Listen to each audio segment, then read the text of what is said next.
বিগত 15 বছরের নির্যাতনের পর আল্লাহ তাআলা আমাদেরকে ঢাকা বিশ্ববিদ্যালয় থেকে শুরু করে বিজয়ের পতাকা পথ করে উড়া শুরু হয়েছে। ঢাকা বিশ্ববিদ্যালয়ের সবচাইতে বাংলাদেশের সবচাইতে মেধাবী ছাত্রগুলো ইসলামকে বিজয়ী করেছে। অন্যান্য সবচাইতে বড় দামি নামী বিশ্ববিদ্যালয়গুলোতেও সবখানে এই মেধাবীরা ভবিষ্যতের বাংলাদেশ যাদের হাতে, ঠিক না? তারা ডিসি, এসপি এগুলো হবে না, ইউনো হবে, দেশ পরিচালনার দায়িত্ব পালন করবে। এদের হাতেই বাংলাদেশ নতুন করে গড়ে উঠবে ইনশাআল্লাহ। সাদিক কাইয়েমের হাতে বাংলাদেশ গড়বে। ইসলামের শাসন, ইসলামের সে অনুশাসন আমরা আবার তাদের মাধ্যমেই দেখতে পাবো ইনশাআল্লাহ। আল্লাহ তাআলা আসলে কবুল করেন একটা জাতিকে, সব সময় এই সুযোগ আসে না, এটা আল্লাহর নীতি। কাউকে কবুল করে কারো মাধ্যমেই ইসলামের বিজয় হবে। বাংলাদেশ তথা ভারতবর্ষের মধ্যে কার মাধ্যমে ইসলাম শাসন এসেছিল? কাসেম আর ছিল আমাদের শাহজালাল রহমতুল্লাহর সময়ে। এর পূর্বে ইসলাম এসেছে, ইসলামী দাওয়াতি কাজ হয়েছে, মুসলিম ছিল, কিন্তু শাসন ব্যবস্থা ছিল না।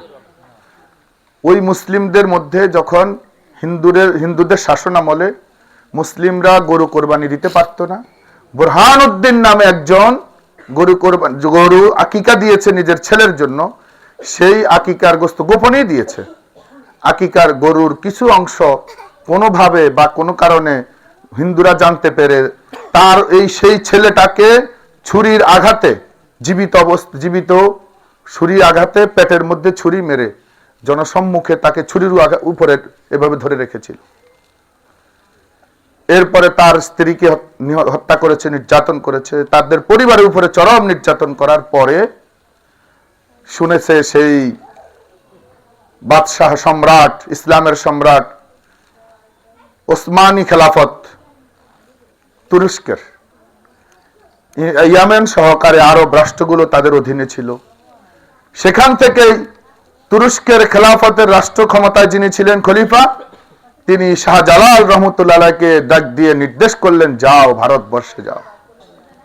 সেদিকে রোম পারস্যের সম্রাট, মুসলিম সম্রাট, তিনি বললেন, কাসেম সম্ভবত পুরান মোহাম্মদ বিন কাসেম, ঠিক আছে কিনা রফিক ভাই? তাকে নির্দেশ করলো, যাও বাহিনী নিয়ে ভারতবর্ষে চলে যাও, আমার মুসলিম ভাইদের উপরে নির্যাতন হচ্ছে। কয়টা নির্যাতন? একটা ঘটনা।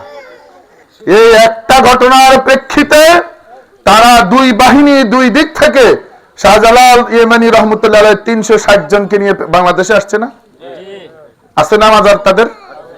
তারা সেখান থেকে এসে এখানে রাজা গৌর গোবিন্দের অট্টালিকা প্রাসাদকে নারায়ে তাকবীর আল্লাহু আকবারের স্লোগানের মাধ্যমে ধূলিসাৎ করে দিয়ে ইসলামের বিজয় পতাকা উড্ডীন করেছিল। সেই থেকে 800 বছরের মতো এই ভারতবর্ষের মুসলিমরা শাসন করেছিল।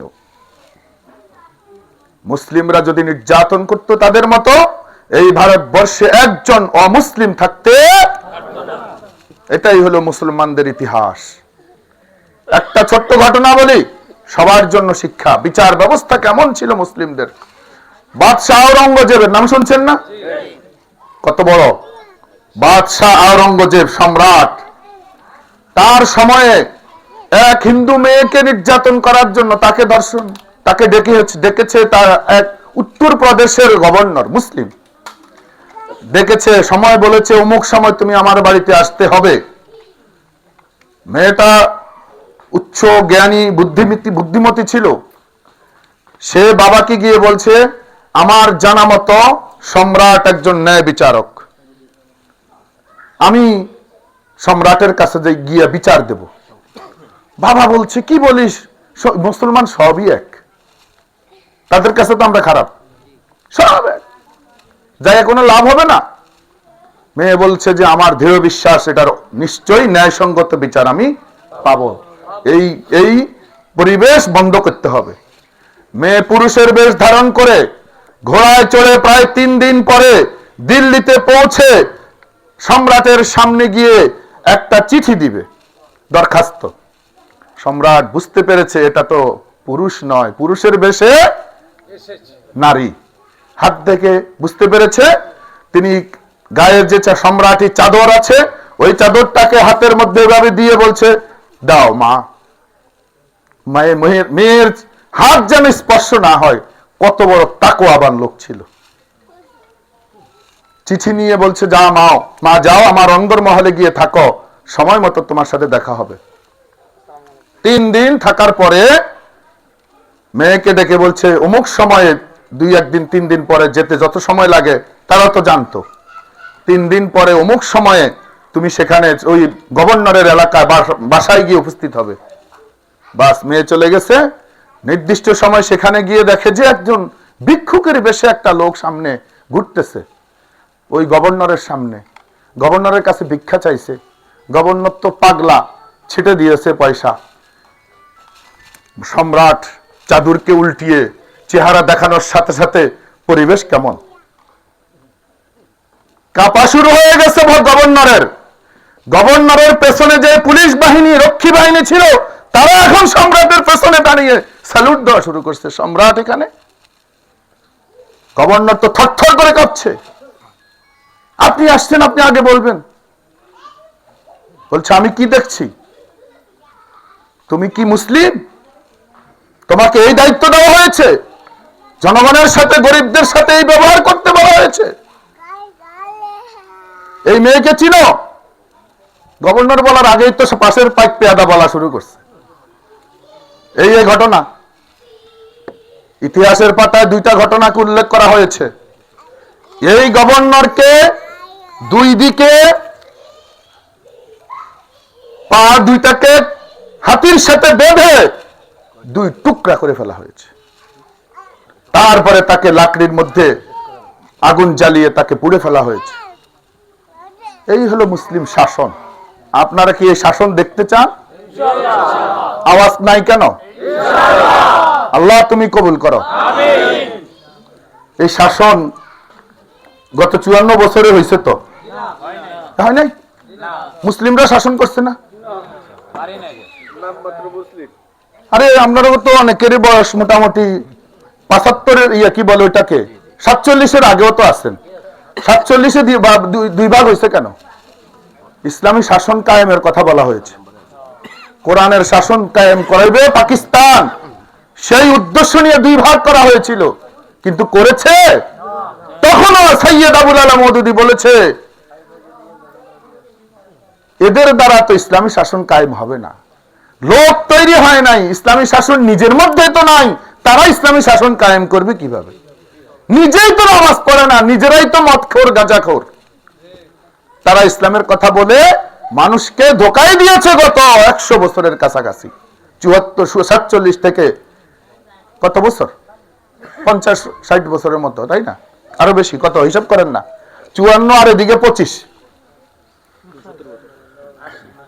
70-80 বছর মানুষকে ধোঁকা দিয়েছে। ইনশাআল্লাহ আজকে বাংলাদেশের মানুষ জেগে উঠেছে, সুযোগ এসেছে। শুধু মুসলিম নয়, হিন্দুরা পর্যন্ত ইসলামের শাসন চাওয়ার পাগল হয়ে গিয়েছে। দেখছেন না? আরে গতকালকের ঘটনা আমরাই বলি, আমাদের চোখের দেখা। আমরা গিয়েছি চণ্ডীপুর ইউনিয়নের যুব সমাবেশ ছিল, এর থেকে কয়েক গুণ বেশি মানুষ ছিল। সেখানে হঠাৎ বক্তব্যের শেষে, ভাইয়ের বক্তব্যের শেষে, মাগরিবের আজানের 2-3 মিনিট বাকি, হিন্দু একজন আইসা কোলাকুলি এই মানুষের সামনে ছবি তোলে, বলতেছে ভাই আমার লগে ছবি তোলেন, ভাইয়ের লগে আমি ছবি তুলবো। আগে পাইতো এরকম? তাদের মনেও এখন সাহস হয়েছে, তারাও শান্তি চায়, নিরাপত্তা চায়। তারা দেখেছে যাদের উপরে ভরসা করেছে বিগত বছরগুলোতে কেউই তাদেরকে শান্তি এবং নিরাপত্তা দিতে। গত 5 তারিখের পরে আরেকটি ছোট্ট ঘটনা। 5 তারিখের পরে দেশের পরিবেশ কেমন ছিল? পুলিশ নাই, কোথাও পুলিশের বাহিনী ছিল না, থানায় ছিল না। থানায় তো বড়িয়া লাইছে। আহারে, থানাকে রক্ষা করার জন্য কি যে চেষ্টা করেছি আমরা। আমি পুলিশ ফাঁড়ির সামনে আমাদের আমিনুল ইসলাম মুকুল ভাই আমি দাঁড়াইয়া ছিলাম, আমাদের নেতা কর্মীরা দাঁড়াইয়া ছিল, আমাদের গায়ের উপর দিয়ে লাঠি ভাঙতে যাচ্ছে, পুলিশ মানেই 2-3টা বাড়ি দিয়ে ফেলছে, দৌড়াই যায়, ধরলাম আমিন ভাই সহ, আমরা বাধা দিলাম, এটা বাঁচলো। এখন আমরা তো আর এক জায়গায় এখানে দাঁড়ায় থাকবো না, আমাদের বললো যে মিছিল করব। আমরা আনন্দ মিছিল করতে করতে আমরা দক্ষিণ দিকে গেলাম, দক্ষিণ দিক থেকে যাইয়া পশ্চিমের মেইন রাস্তা, আগের রাস্তা দিয়ে চলে গেলাম সোনাপুর বাজার। সোনাপুর বাজার হইয়া কলেজ রোডের সামনে দিয়া এখানে আইসা দেখি যে ফাঁড়ি নাই, কিচ্ছু নাই, টিন নাই, দেওয়াল নাই, কিচ্ছু নেই, সব ভাঙি শেষ। আইসা দাঁড়াইলাম ব্রিজের উপরে, একজনের হাতে দেখি মোটরসাইকেলে ভিসে হাতে বন্দুকের গা মাথা হাত করে লই যায়। কি রে বন্দুক আইলো কইতাই? পাঁচশো একজনে কইলো কই থানার সব বন্দুক চুরি হয়ে গেছে। আর এই সম্পদ কার? রাষ্ট্রের সম্পদ, মানে আমার সম্পদ। আমার সম্পদ লুট করলি কেন? এটা কি তোমরা গনিমতের মাল পাইছো? এটা কি অন্য দেশ দখল করেছো? নিজের দেশ, নিজের সম্পদ, নিজের ঘরের সম্পদ লুট করি সব লই গেছে। পরে দেখ পুলিশ এগুলা কিছু উদ্ধার করতে পারছে। এই হলো, আমরা থানাতে কেউ যায়নি, আমাদের দলে একটা লোককে আমরা যাইতে দেই নাই। সেদিন কারা করেছে এগুলো? 1 সপ্তাহ পর্যন্ত সারা দেশের সমস্ত হিন্দুদেরকে পাহারা দিয়েছে জামাত ইসলামী সহকারী ইসলামী দলগুলো। আমাদের প্রথম 1 সপ্তাহের কথা বলতেছি, শেষ। আমাদের এই হুমায়ুন ভাই, আমাদের ইউনিয়নের যতগুলো হিন্দু বাড়ি আছে আমি সহ সেখানে ভাগ ভাগ করে দিয়েছি, পাহারা দিয়েছি, নিজেরা গিয়েছি রাত্রে 10টা-11টার সময়।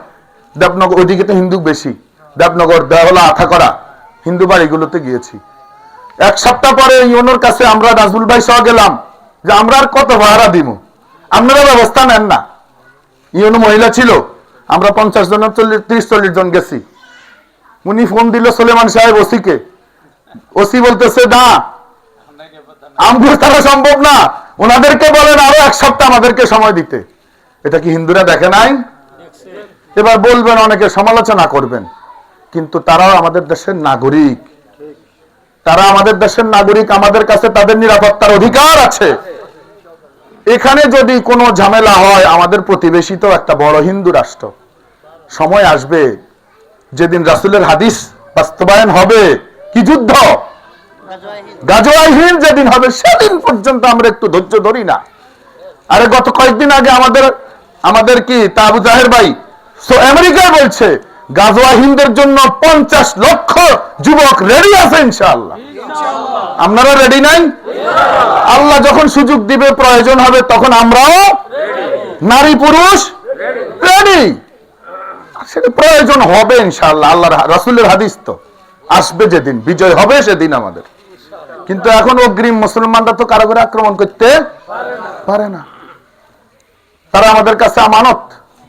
সুতরাং সম্মানিত উপস্থিতি, আমার এই বাড়িতে আমাদের অনেক আত্মীয় স্বজন আছে, আমার ব্যক্তিগত পারিবারিক আত্মীয় স্বজন আগে থেকেই আছে। সবাইকে অনুরোধ করতেছি, আরো যারা এলাকার আশেপাশের থেকেও আসছেন, একটা বার ইসলামকে সুযোগ করে দেন। দেখবেন সেই আওরঙ্গজেব নয়, আরো সুন্দর শাসন, আরো ন্যায়ের শাসন, আরো ইনসাফের শাসন। একটু দেখে আল্লাহর কাছে বলেন আকুতি করে, আল্লাহ জীবনের শেষ প্রান্তে চলে এসেছি যারা, একবার অন্তত ইসলামের শাসন, কোরআনের শাসন, যেই শাসনের কথা শুনলে চোখের পানি আসে। ওমরের কথা শুনলে চোখের পানি আসে না? সেই খেলাফতের কাহিনী শুনলে চোখের পানি আসলে এটাতেই আপনার জান্নাত হয়ে যাবে না। চোখের পানি আসবে, কিন্তু বাস্তবায়ন করার চেষ্টাও করতে হবে। আমরা কেন পারবো না? আমরা তো আল্লাহর প্রতি ঈমান আছে, কোরআন হাদিস আমাদের কাছেও আছে, আলেম ওলামা আমাদের কাছেও আছে। কিন্তু যে একজন হিন্দু উদাহরণ দিয়েছে, উত্তরবঙ্গে এক গাছে কাঁঠাল ধরছে কয়েকশো, এক গাদুগা নষ্ট হইতে পারে না। তো নষ্ট হইলে কি কাঁঠাল গাছ, এক গাদুগা নষ্ট হইলে কি কাঁঠাল গাছ কাটি বাড়াই দিবেন? আলেম ওলামা 2-1 জন 2-4 জন 10 জন 500 জন 1000 লাখ কোটি মানুষের মধ্যে 10 জন 50 জন নষ্ট হতেই পারে। তাই বলে গাছ কেটে ফেলে দিব? ইসলাম কলুষিত হবে না। ভুল কথা অগোচরে চলে আসতে পারে কারো কারো, কিন্তু ইনশাআল্লাহ ইসলামের তো কোনো ভুল, কোরআনে কোনো ভুল নাই। কিছু ভুল হয়ে যেতে পারে, সেটা আবার আমরা সংশোধন করে নিব, আমরা ভালো মানুষগুলোকে যখন সংসদে পাঠাবো, ভালো মানুষগুলো যখন ক্ষমতায় যাবে, তখন আর চুরি চামারি হবে না। কিন্তু যদি কেউ করতে চায় তার শাসনও হয়ে যাবে। রাসূলের যুগে এরকম না হইলে কি আইন জারি হয়েছিল? সেই সময় কিছু ঘটনা ঘটেছিল। তারপরে না দর্শনের শাস্তি কি, তারপরে না মদখোরের শাস্তি কি, তারপরে না লুটতরাজের শাস্তি কি হয়েছে? সেই শাস্তি তো আমরা কোথায় পাচ্ছি? হাদিস কোরআনে পাচ্ছি। শাস্তি যদি না হইতো, ঘটনায় যদি না ঘটতো, হাদিস কোরআনে গুলো পাইতাম কোথায়? এখনো ঘটতে পারে, ভবিষ্যতে ইসলামী রাষ্ট্র হলেও হতে পারে, কিন্তু সেটার সঠিক শাসন 100-তে 90% যদি স্ট্রং থাকে, তাহলে 10% কিছু আসে। এখন তো 90% কি উল্টা, 360 গা বাড়ি একজনের। আল্লাহ নাউজুবিল্লাহ, এক মন্ত্রীর বাড়িয়ে লন্ডনে 360 গা, ভূমি মন্ত্রীর 360 গা এক দেশে, এরপরে আমেরিকা, এরপরে দুবাই, সব দেশে তার বাড়ি। কত লাগে মানুষের? 360 গা 360 দিন, এর বছর একখানে একদিন 360 বাড়ি। এই হলো অবস্থা আমাদের। দয়া করে শেষ কথা আমাদের নাজমুল ভাই খুবই যোগ্য একজন মানুষ। শুধু যোগ্যতা এদিক থেকে বলি, আল্লাহ তার সামনে বলাটা, তার জন্য অহংকার না আসে। বাংলাদেশ জামাত ইসলামীর এই এমপি প্রার্থী না হইলেও জামাত ইসলামী চালায় না উপজেলাটাকে। ওনার থেকে সিনিয়র, ওনার বাবার সমতুল্য, দাদার সমতুল্য নেতারা ওনাকে আনুগত্য করে চলতেছে। মাওলানা বেলায়েত সাহেব অধ্যক্ষ ছিলেন না, তিনি এখন ওনার অধীনে কর্মী, আমরা কর্মী, কিন্তু ওনার নেতৃত্ব মেনে চলতেছি। কোনো দ্বন্দ্ব, কোনো সংঘাত কিছুই নেই। কি অবস্থাটা! মিটিং এখন করতে পারে না, স্যার মারামারি। একটা মিটিং করতে গেলে স্যার মারামারি, হামলা হামলা, মারামারি, ঝগড়া, কিলাকিলি, মারামারি। আর আমাদের একজন ভাই একটা গালি পর্যন্ত দেওয়ার চিন্তাও করি না। 100% নামাজি এখানে বাইরে। একটু কথা বলি, আবেগ আসি যে 100% নামাজি কোথায় আছে? সম্মানিত মা বোনেরা, একবার অন্তত জামাত ইসলামীকে সুযোগ দিয়ে দেখেন, ইনশাআল্লাহ দেশ পরিবর্তন হয়ে যাবে, সমাজ পরিবর্তন হয়ে যাবে, সকল মানুষ তাকওয়াবান হয়ে যাবে। আল্লাহ তাআলা আমাদেরকে কবুল করুক। আসসালামু আলাইকুম ওয়া রাহমাতুল্লাহ।